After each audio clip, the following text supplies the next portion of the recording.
Hello, everyone. Today, I'm going to tell you about some of the cases that happened at schools that I know about, and I'll be ranking them from the least severe to the most serious. So without further ado, let's get started.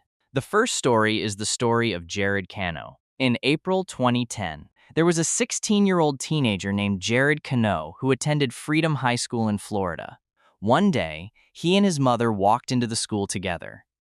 They made their way to a room known as the principal's office. Inside, the principal told Jared's mother that he had been involved in arguments, verbal confrontations, and physical fights with several people outside the school grounds. As a result, he was officially expelled from the school. From that day on, Jared spent most of his time at home.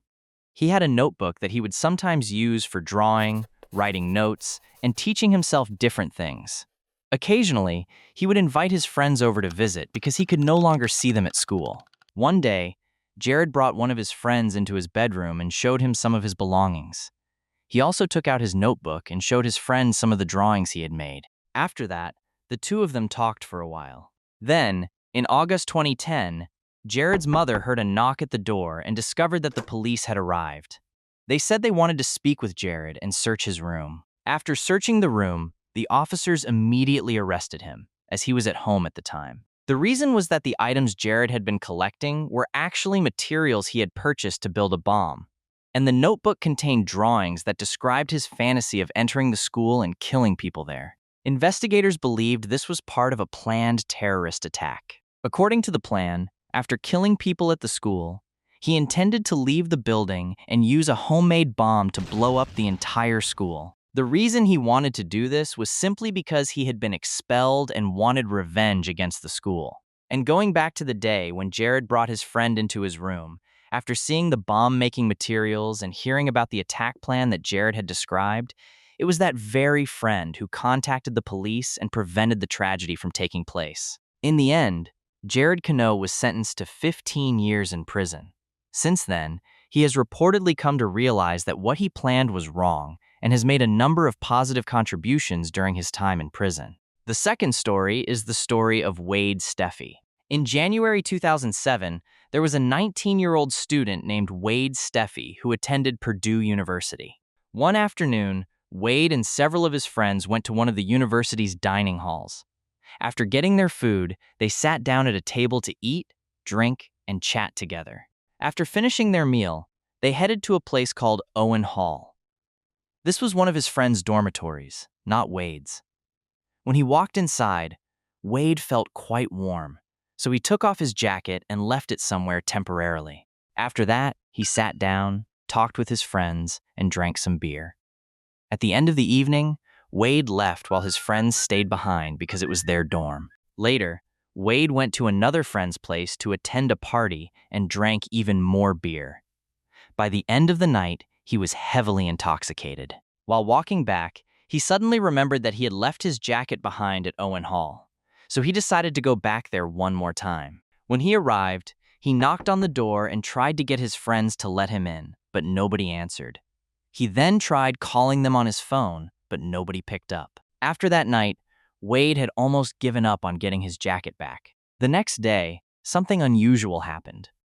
A young man returned to his dorm room and realized that Steffey was nowhere to be found. This young man was Wade's roommate and a close friend of his. Throughout the entire day, he never saw Wade return to his room, and nobody was able to contact him. At that point, the situation became serious, and they were forced to contact the police. After that, police launched a search operation at Purdue University.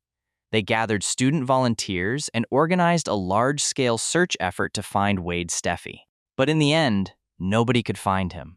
The only thing they discovered was one of his shoes. Then, in March 2007, roughly 2 months after Wade disappeared, an electrical maintenance worker at the university approached a room and heard the sound of electrical arcing coming from inside.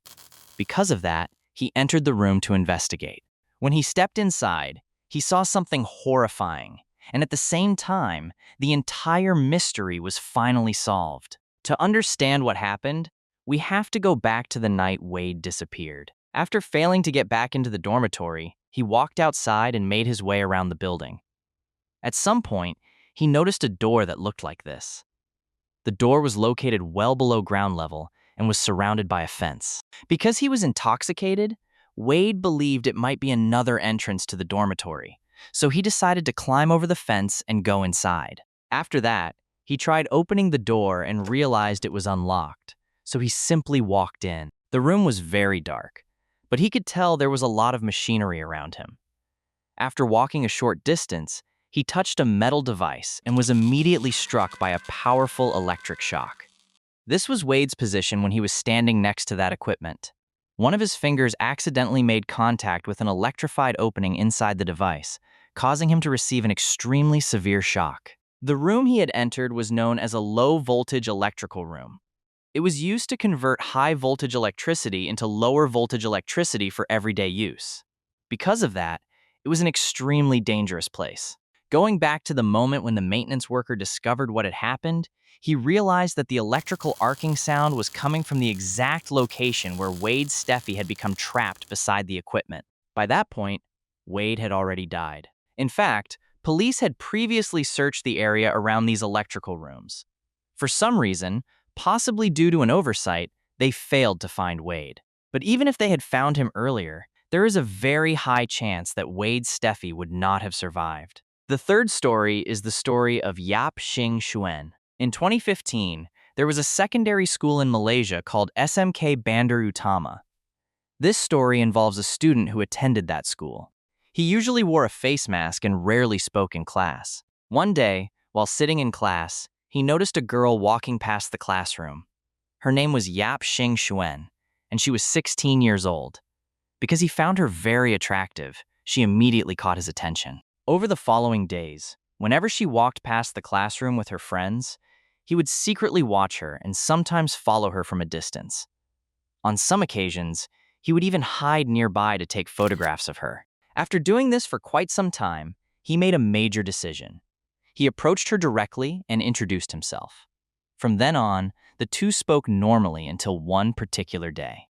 On that day, the student left his classroom and went outside. A few minutes later, a loud scream from a girl echoed through the classroom area.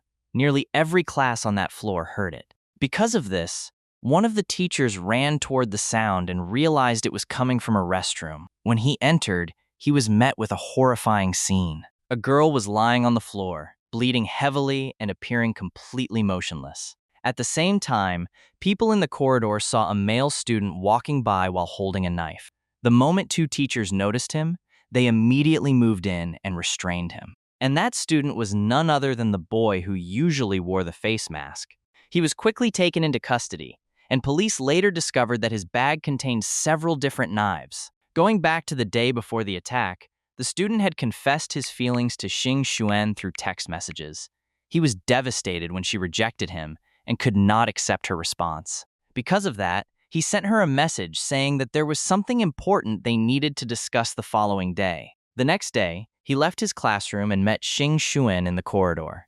He told her that they needed to go into the restroom to talk. As soon as they entered, he immediately restrained her and angrily demanded to know why she had rejected his confession. After that, he stabbed her multiple times before leaving the restroom and attempting to flee. Many students panicked and ran away after seeing him walking through the corridor with a knife and threatening people around him.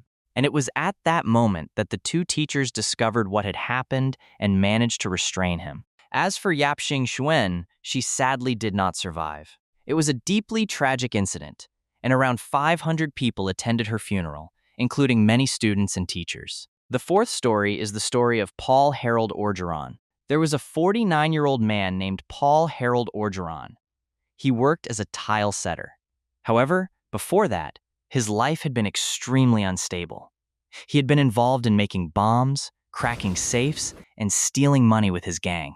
Because of these crimes, he was eventually arrested and spent time in prison. After being released, he lived with his wife and young son. However, he frequently abused his wife. Eventually, she decided to move out and file for divorce. From that point on, only Paul and his son lived together. Then, in 1959, Paul and his son moved to Texas. There, they settled into a new home. After moving to a new area, Paul needed to find a school for his son. He chose a school called Edgar Allan Poe Elementary School, often referred to simply as Po School. The school had been built in 1928, meaning it had already existed for around 30 years and was considered a well-respected school. So on September 15th of that year, Paul took his son to the school feeling very proud. After arriving, he went to meet the principal to enroll his son. However, the principal explained that he would need to provide a birth certificate and medical records for his child. Paul had not brought those documents with him, so he tried to persuade the school to admit his son anyway. But the school refused because the required paperwork was missing. As a result, Paul and his son returned home to collect the birth certificate. After retrieving it, they came back to the school carrying a suitcase. But instead of going directly to the principal's office, Paul looked across the school grounds and noticed a teacher talking with her students. Suddenly, he decided to walk over and speak with her. He then took out a piece of paper and handed it to her. However, she could not understand what was written because the handwriting was extremely difficult to read. At the same time, Paul kept muttering things that she could not clearly understand. He mentioned God, power, and several other confusing topics. The teacher could only make out parts of what he was saying. Then, without warning, Paul suddenly shouted and called for all of the nearby students to gather around him. The teacher still did not understand what was happening, but when she glanced at Paul's suitcase, she noticed something that immediately alarmed her. Without hesitation, she told all the students to move away. At the same time, 2 students were sent to get the principal so he could come and speak with Paul. A few minutes later, the police received an emergency call. When officers arrived, they saw several injured students lying on the ground and quickly moved in to intervene, barely showing any signs of movement. There was also a massive crater in the area. This was the scene of the incident. People living nearby later said they had heard an enormous explosion. The reason was that when Paul and his son had returned home to collect the suitcase had actually contained explosives. The bomb inside had been built by Paul himself. He brought it to the school as an act of revenge, simply because the school had not allowed his son to enroll immediately that day. The teacher had earlier noticed an unusual switch attached to the suitcase, which was why she suddenly became frightened. While speaking with the principal, Paul activated the switch, causing the bomb to explode with tremendous force and killing several people nearby. The blast shook the entire school. Because Paul and his son were standing at the center of the explosion, they were almost certainly the first people to die. In addition to them, 4 other people from the school were killed, including a teacher, a janitor, and 2 students. As for the note Paul had handed to the teacher earlier, its message was actually quite simple. He was trying to tell her that the suitcase contained a bomb and that everyone should follow his instructions if they did not want anyone to get hurt. However, investigators later believed that no matter what people had done, there was a very high chance that Paul would have detonated the bomb anyway. The 5th story is connected to Zewei. In Mizhi County, Shanxi Province, China, there was a secondary school where a student named Zhao once studied. During his time at the school, he did not have many good memories because he was frequently bullied and harassed by a group of students. At the school, classes ended at 6 p.m., and that was always the moment Zhao looked forward to the most because it meant he could finally go home. He simply did not like being at school. When he got home, he often told his parents that he was being bullied. However, they did not pay much attention to what he was saying and continued sending him to school as usual. By 2018, Zewei was 28 years old and no longer attended that school. However, his life had become very unstable, both professionally and mentally. He worked at several different jobs, but eventually quit each one. Afterwards, he would return home, sit alone in front of his computer, play games, or browse the internet. That had become his everyday life. Then one day, something happened. While walking past a school, Zhao realized that it was the very school he had once attended. At the time, he ignored it and continued on his way. When he returned to the alley near his home, everything around him felt strangely familiar, but he did not think much about it. After that day, he went back to his usual routine of staying home alone and spending time on his computer. Then, on April 27, 2018, students near that school began leaving for the day at exactly 6 p.m. A group of students entered an alley and noticed a young man standing near a wall. A few moments later, the man stepped out into the middle of the alley. He was holding a knife. Then, without warning, he rushed forward and began attacking people indiscriminately. The students behind him were terrified and immediately ran away. This was the very alley where the attack took place. Many students also ran into nearby shops to hide. Some students managed to get back to the school and alert security staff about what was happening. Police were also called to the scene immediately. When officers arrived, they saw several injured students lying on the ground and quickly moved in to intervene. Some teachers were also present at the scene, and together they managed to restrain the man holding the knife. That man was Zewei. He chose to carry out the attack because when he had walked past the school, memories of the bullying he had experienced there came flooding back, leaving him overwhelmed with negative emotions and anger. After that, he went home and searched online for knives and other weapons. The following day, he positioned himself in the alley and decided to take revenge by attacking students who walked past. It is possible that he had come to believe that none of the students were good people. That day, Zhao attacked people indiscriminately before eventually being arrested. The consequences were devastating. 9 students later died in hospital from the injuries he inflicted. For this attack, Zewei was later sentenced to death. The 6th story is the story of Bath School. This story is connected to a man named Andrew Philip Kehoe. From a young age, his father taught him how to manage a farm so that he could one day take over the family business. However, as he grew older, Andrew became interested in electricity and wanted to work as an electrician instead, so he decided to pursue that career. However, after a minor accident, he stopped working as an electrician. Around the same time, he met a woman and eventually married her. The couple later moved to the town of Bath in the state of Michigan. After arriving there, they bought a piece of land and built a farm. From then on, Andrew's main job was managing the farm. Everything went normally until one day.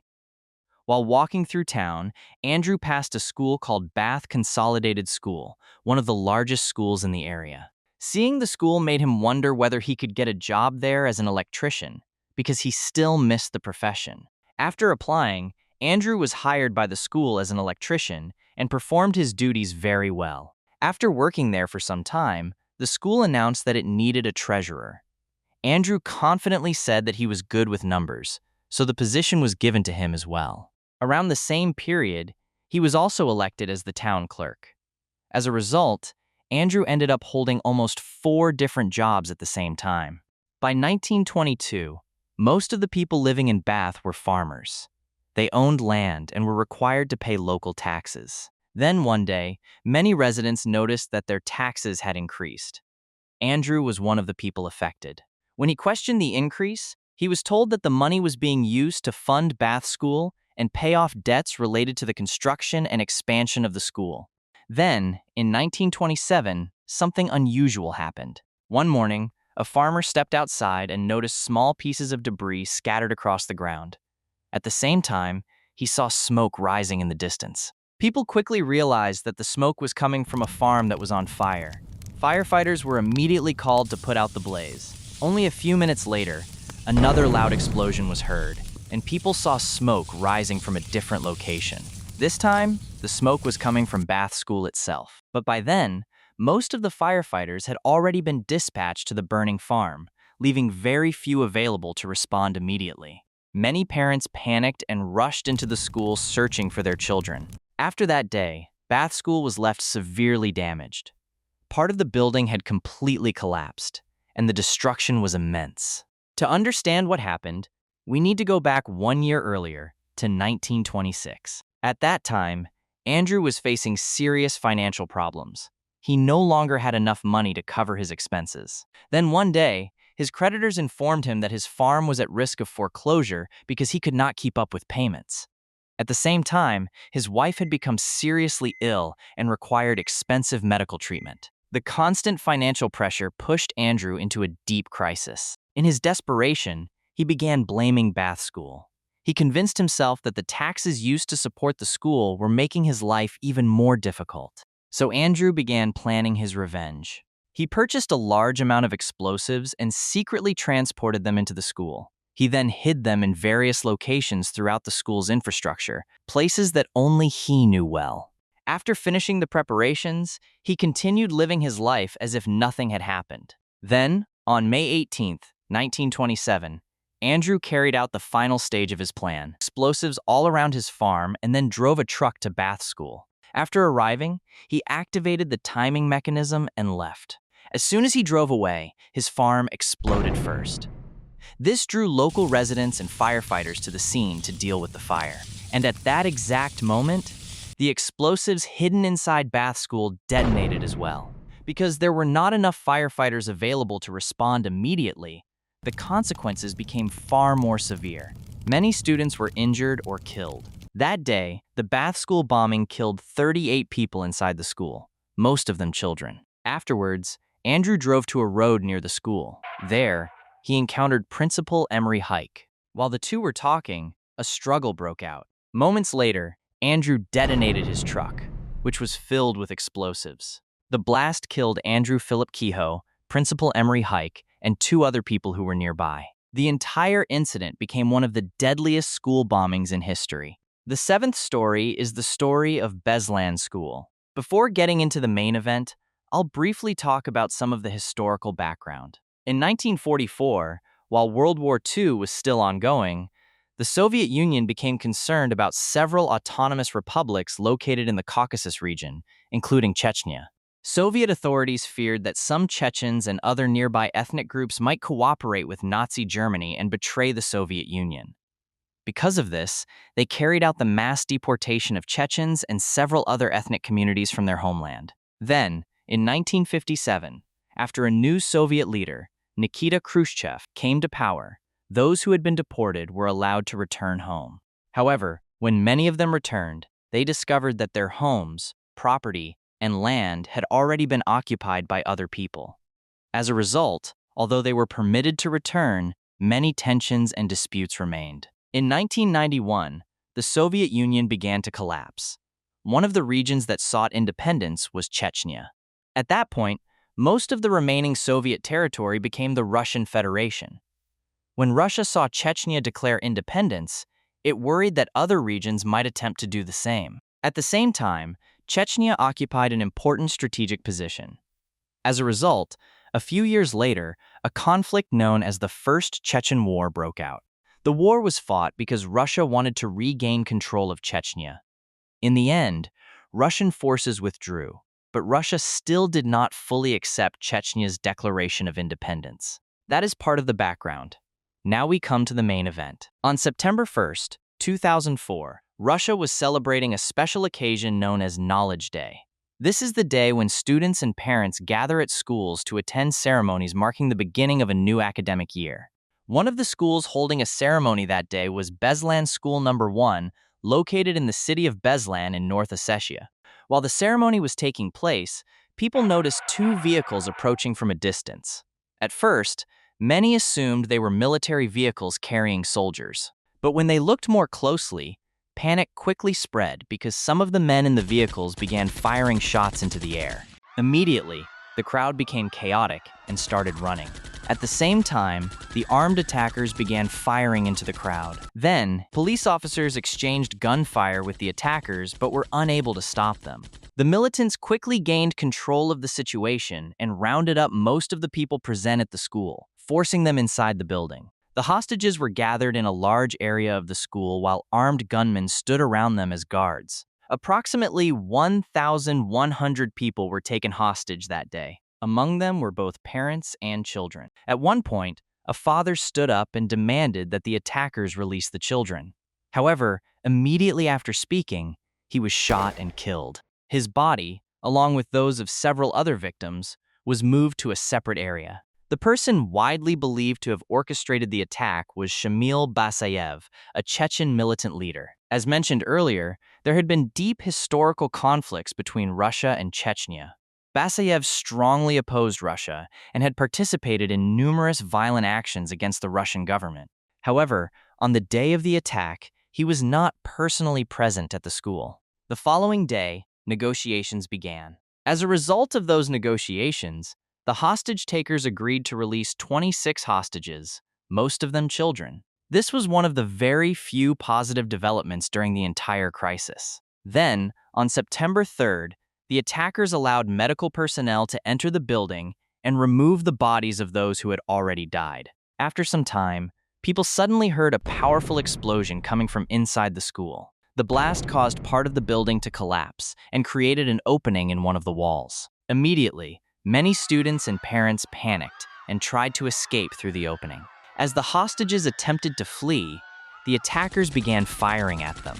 Some people were killed while trying to escape, but many others managed to survive. Russian special forces had already surrounded the school, so they immediately launched a full-scale assault on the building. After hours of fighting, most of the hostages were rescued, and the majority of the attackers were killed.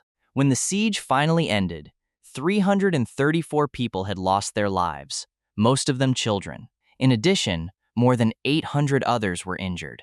This made the Beslan school siege one of the deadliest school terrorist attacks in modern history. Then, in 2006, the story returned to Shamil Basayev. At the time, he was near a weapons storage facility. A truck carrying explosives approached the area and suddenly exploded. Because he was close to the blast, Shamil Basayev was also killed in the explosion. From that day forward, he was no longer a threat. The exact cause of the explosion remains disputed, but some theories suggest that Russian security forces were involved in the operation that ultimately led to Basayev's death. All right, and those were the stories related to schools. I hope you enjoyed watching this video. And if you'd like to see a part 2 featuring more school-related stories like these, be sure to leave a comment below. But for now, goodbye, and I'll see you again next time.